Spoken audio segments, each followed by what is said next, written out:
Hello ഗായ് KFC.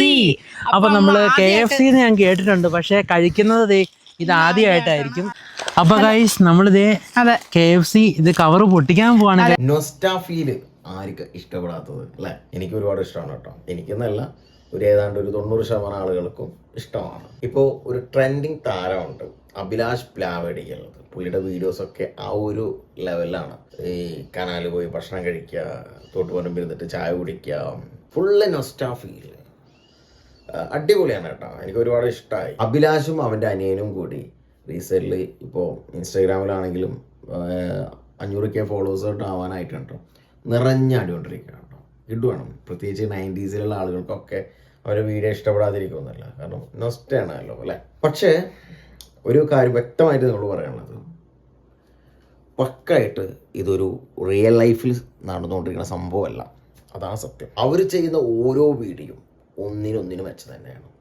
ഒരുപാട് cyber ആക്രമണം നടക്കുന്നുണ്ട്, എന്നാലും ഇഷ്ടപ്പെടുന്ന ഒരുപാട് ആളുകളുണ്ട്. അവരുടെ ആദ്യത്തെ വീഡിയോസൊക്കെ കണ്ടപ്പോൾ അത് റിയൽ ആയിട്ട് തന്നെയാണ് ഫീൽ ചെയ്തതൊക്കെ. പക്ഷേ റീസെൻ്റിൽ വരുന്ന സംഭവങ്ങളൊക്കെ ഇൻ്റർവ്യൂസിൽ അവർ പറയണതൊക്കെ കേട്ടാൽ നമുക്ക് മനസ്സിലാവും അവരെന്താണ് ഉദ്ദേശിക്കുന്നത് എന്നുള്ളത്. ഒന്നല്ല, ശരിക്കും പറഞ്ഞാൽ ജനങ്ങളെ മുന്നിൽ നന്നായിട്ട് മാർക്കറ്റ് ചെയ്യാൻ പറ്റുന്ന 2 പിള്ളേർ, അത് കഴിവാണ്. ഒരുപാട് ആളുകൾ അവരെ കുറ്റപ്പെടുത്തുന്നുണ്ട്, അങ്ങനെയാണ് ഇങ്ങനെയാണ്, ഇവർ കുഴിമന്തി കഴിച്ചിട്ടില്ല ജീവിതത്തിൽ, KSRTC ബസ്സിൽ കയറിയിട്ടില്ല, ട്രെയിനിൽ കയറിയിട്ടില്ല, അതൊന്നും കയറിയിട്ടില്ല എന്ന് പറയുമ്പോൾ ഒരുപാട് ആളുകളുടെ മുന്നിൽ അവർക്കൊരു സഹതാപം എന്നുള്ളൊരു സംഭവം കിട്ടുന്നുണ്ട്.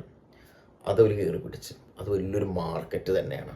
അപ്പോൾ സൈബർ പുള്ളിങ് എന്നവരോട് എനിക്ക് പറയാനുള്ളത്, ഒരുപാട് കോണ്ടന്റ് ക്രിയേറ്റേഴ്സ് വന്നിട്ടുണ്ട്.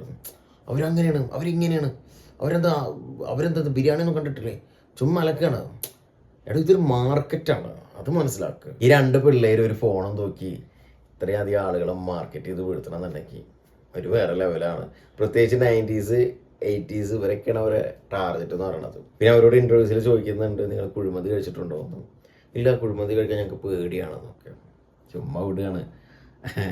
അവർക്ക് കുഴിമന്തി എന്താണെന്ന് അറിയില്ല എന്നുള്ള രീതിയിലാണ് അവർ സംസാരിക്കുന്നത്. അവർ ഫോണും നോക്കി നടക്കണമെന്ന് കുഴപ്പമില്ല. അവരൊക്കെ ആ ഒരു വീഡിയോ ചെയ്യുന്ന സമയത്തുള്ള ആ എൻട്രി ഒക്കെ പെർഫെക്റ്റാണ്. ഇൻ്റർവ്യൂസിൽ ചോദിക്കുന്നുണ്ട്, നിങ്ങളിത് റീച്ചിന് വേണ്ടിയിട്ടാണോ എന്നൊക്കെ. അയ്യോ, റീച്ചിന് വേണ്ടിയിട്ടാണ് ഞങ്ങൾക്ക് ഇത് ചെയ്യേണ്ട ആവശ്യമില്ലെന്ന്. അവർക്കെല്ലാം അറിയാം, അവർക്ക് മുൻകൂട്ടി എല്ലാം അറിയാം. അവർ സെറ്റ് ചെയ്ത് വെച്ചിട്ടുണ്ട്.